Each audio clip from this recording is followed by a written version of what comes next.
Questions and compliance around residential buy-to-let properties are a large part of my working life as a chartered tax advisor. So it's my pleasure to now walk you through some of the most common questions, situations and tax planning advice that I deal with. I'm going to cover how to calculate your profit for tax purposes, how you can or how you should own property, and some obvious tax savings. For those looking for help on furnished holiday lets, there is a separate video.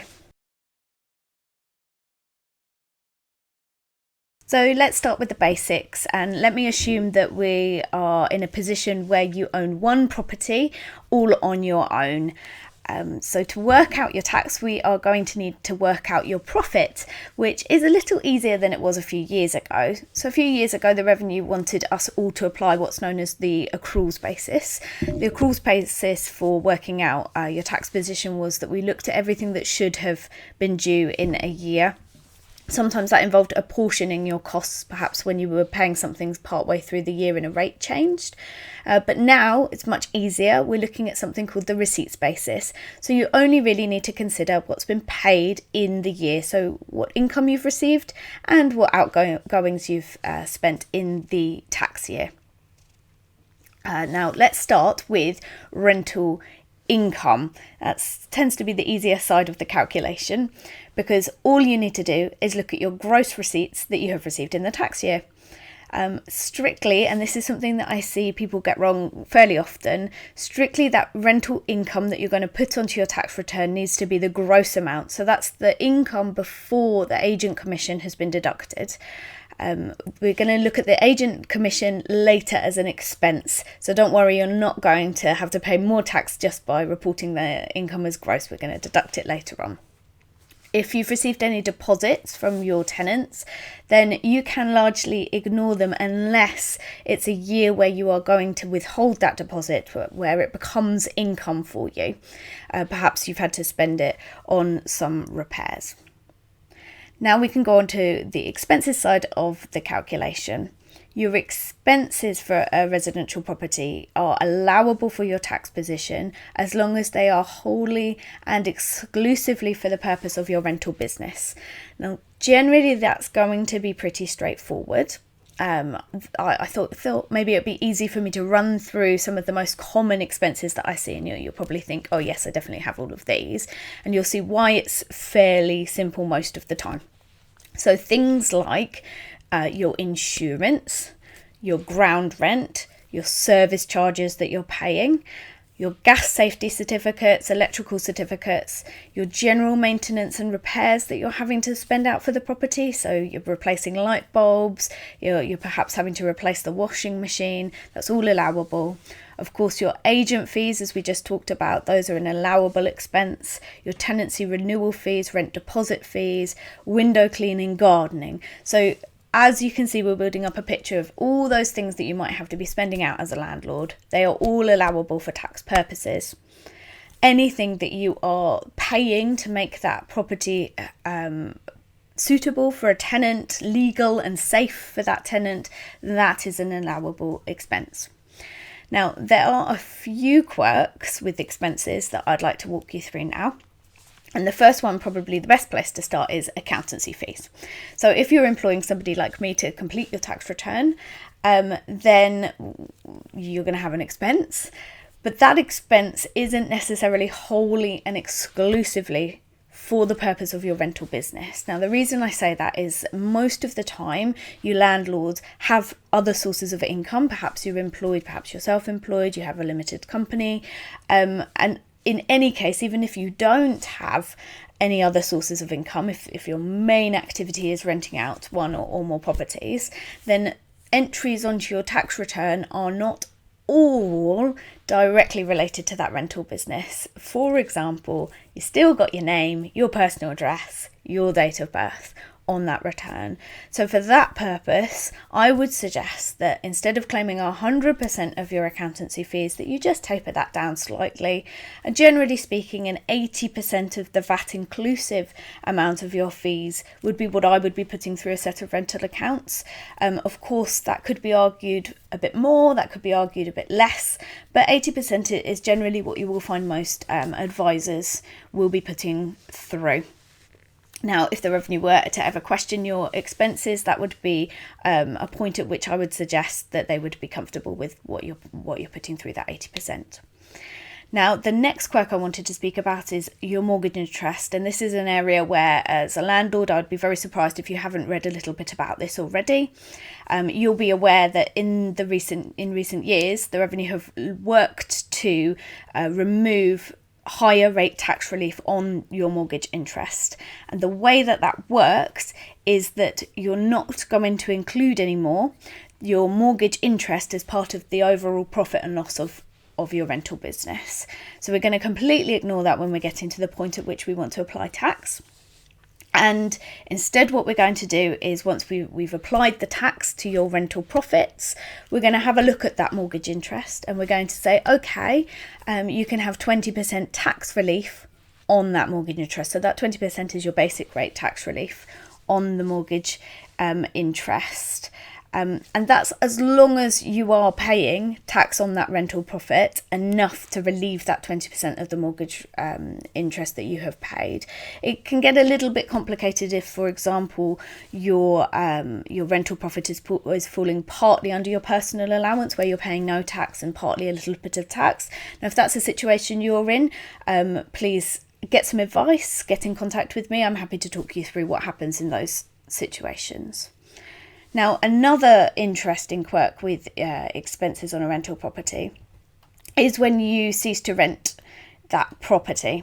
Now, when you just own one property and you cease to rent that one property, or a more likely situation is that you've taken the decision that perhaps you want to sell that property.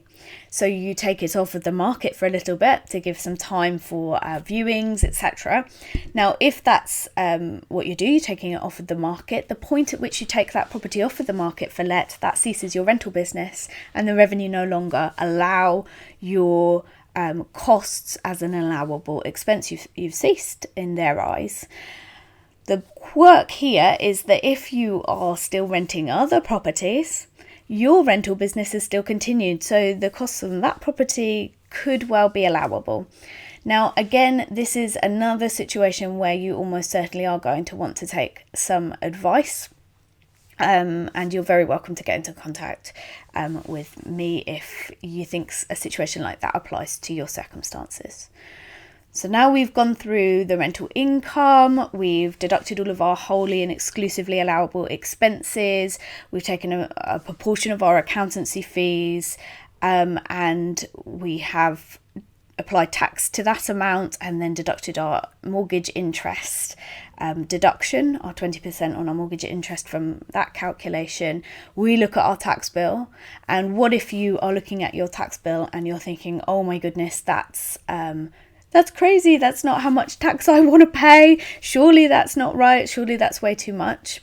What's the next step? What do you do? Well, next I want to talk you through ownership of a property, because this tends to be the one area where if there are tax savings to be made, they're going to be potentially big. So let's move on and talk about property ownership. So how do you own your residential buy-to-let at the moment? The most common form of ownership that I see is something called joint ownership. That means that both owners, usually two owners, it can be more, own 100% of the property each. Now that sounds a little bit odd, doesn't it? How can you both own 100%? Well, that is the legal position of a joint ownership property. Essentially, it means that on the death of one of the owners, the property automatically falls to the remaining owner. That's the relevance from a law and a will's point of view. From a tax point of view, when you're renting the property, this can create some problems, especially if you're a married couple. So if you are not a married couple, let's start with that. You can actually agree a split between yourselves for the rental income for tax purposes, or for whatever purposes. Perhaps one of the owners is more involved in running the administration of the property. The most common situation here is when a property has been inherited by perhaps 3 siblings and one takes more of an interest than others. Perhaps the other siblings agree that although they want to retain the capital of the property in that they've inherited, maybe the one that's taking more of an interest in the rental should have the rental income. Now, if you're going to go down that kind of route where you're splitting in a non-equal percent those rental profits, then it's best to get that in writing between you.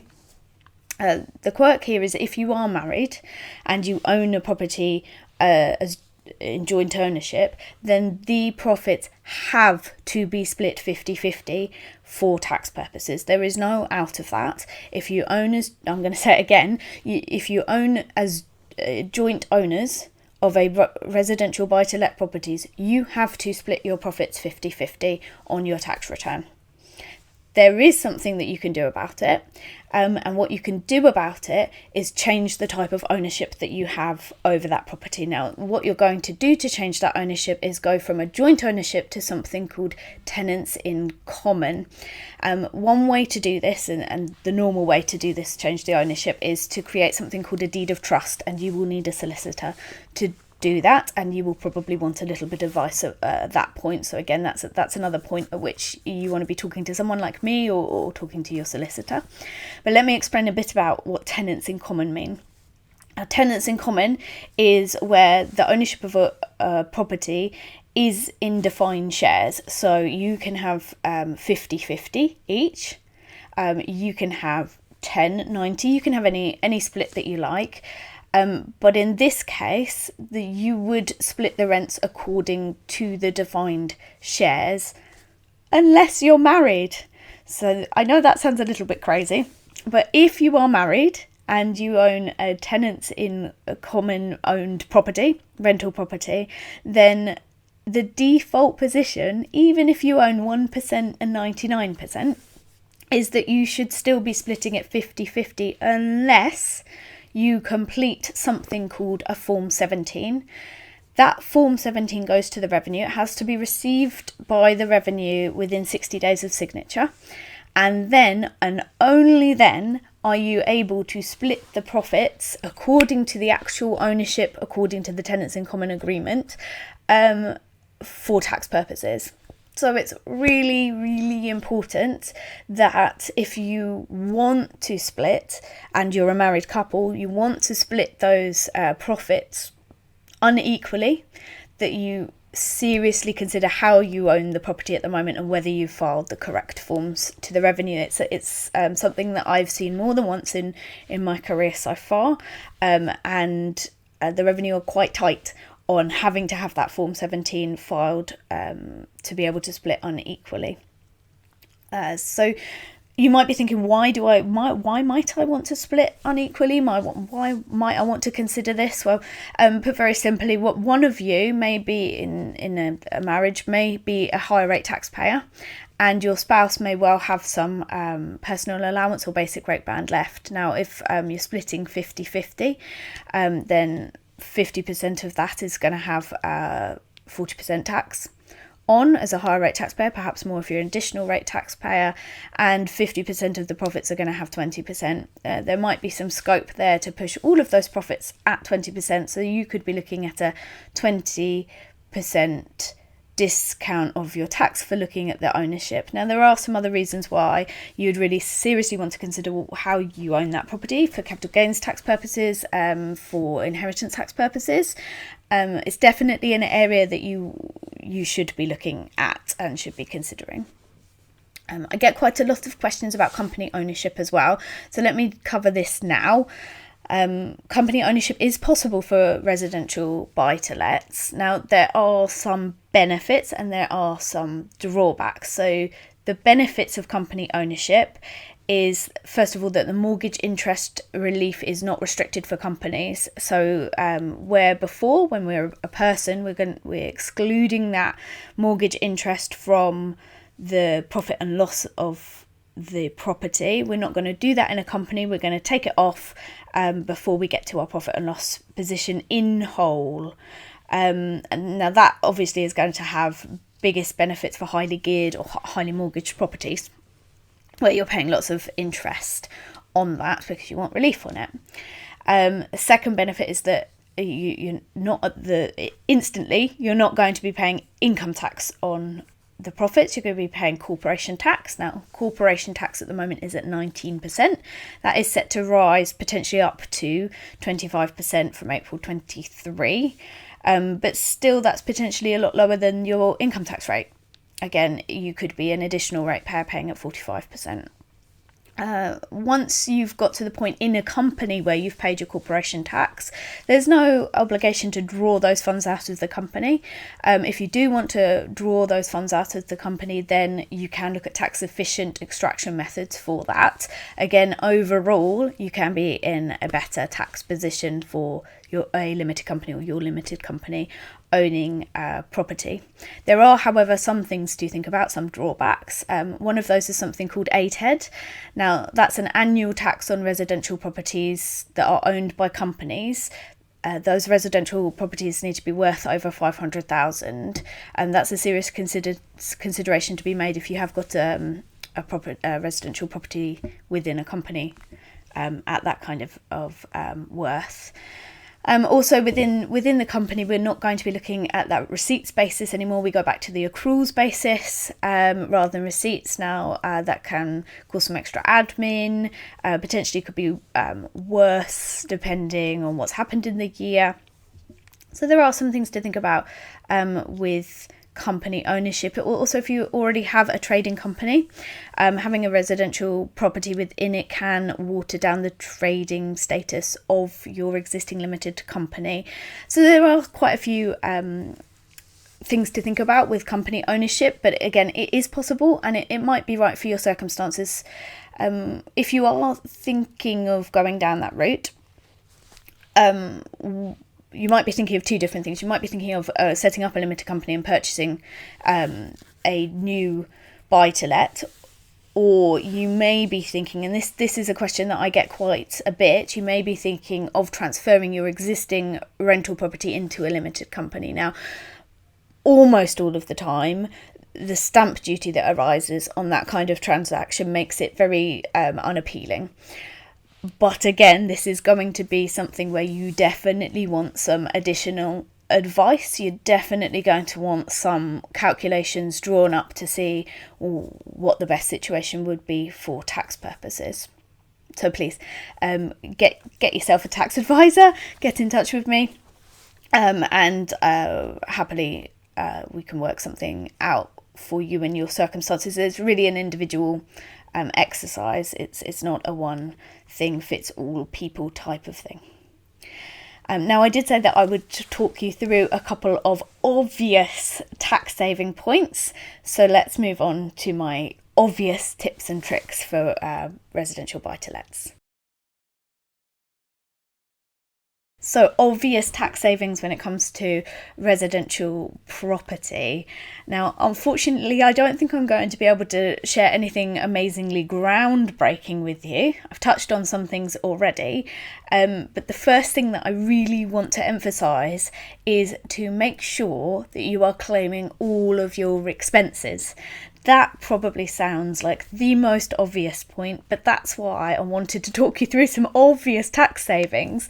It's really quite common for me to see people give me their letting agent statements and forget that they've paid insurance in the year separately. Generally, that's something that doesn't go through your letting agent, or they forget that they pop round to the property to replace a light bulb. I mean, that's not going to be crazy tax savings, but all of these things really add up. It also gives you a better picture, if you're including all of your expenses, of the actual profits that you're making on the property.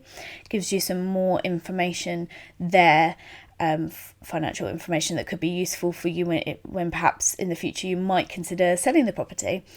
So please just make sure that you are claiming all of your expenses, and part of that is keeping good records of those expenses, whether you find a system with somebody like me, a tax advisor, that works for you. So I have some clients that send me details of their expenses monthly or when it happens, and I can pop that on my file, or whether you're somebody that already draws up your own spreadsheet, or if you're using an online platform, something like Xero, that's an excellent idea to be able to capture all of your expenses, and make sure that you're on top of the bookkeeping side of owning a buy-to-let. Now, something that I hear very often from, especially in new client meetings, is the perception that their existing advisor isn't giving them very proactive advice on their buy-to-let. I do feel that sometimes that's a case of thinking that there's a lot more that you can do with buy-to-lets tax-wise than you can. And my next obvious tax saving tip is what we've really just already been talking about, and it's the main thing to think about, which is that ownership of the property. So have you sorted out the ownership of the property? Are you owning that property? Do you own that property in the most tax efficient way? Now, that could mean that you're splitting it 50-50 between spouses. It could make sense for one spouse to own the property and the other not to. It could mean a completely different split. It could mean putting it into a company. And like I had already been talking about, that's going to be really individual to your circumstances. Now, for those who feel that their existing advisor isn't being very proactive about things like this, what I do want to say is a good tax advisor will be looking at these kind of things from year to year. Certainly something that I do with all my buy-to-let clients. I will be thinking about what expenses do I think they might have missed. Do I know about their personal circumstances to know whether or not there could be scope for change of ownership? Now, these are things that I genuinely think about, but sometimes there's not an awful lot to say year on year about this, so the perception could be that perhaps not much is being done. If you are worried that your advisor isn't thinking about these things, or that they should have said something year on year, then talk to them about it. Certainly if you're one of my existing clients at the moment, please shout at me and ask me to do a review. I'm more than happy to share my thoughts with you, or perhaps there's a bit more planning that you want to do, especially, again, if you're thinking about changing the ownership or popping into a limited company. So those are the thoughts that I wanted to share with you today. I hope that you have found this helpful. If you already own a buy-to-let, or if you're thinking of purchasing one. If you do need any more information or you have any questions, please feel free to drop me an email. My email address will be on screen. And I look forward to hearing your comments. Thanks for listening.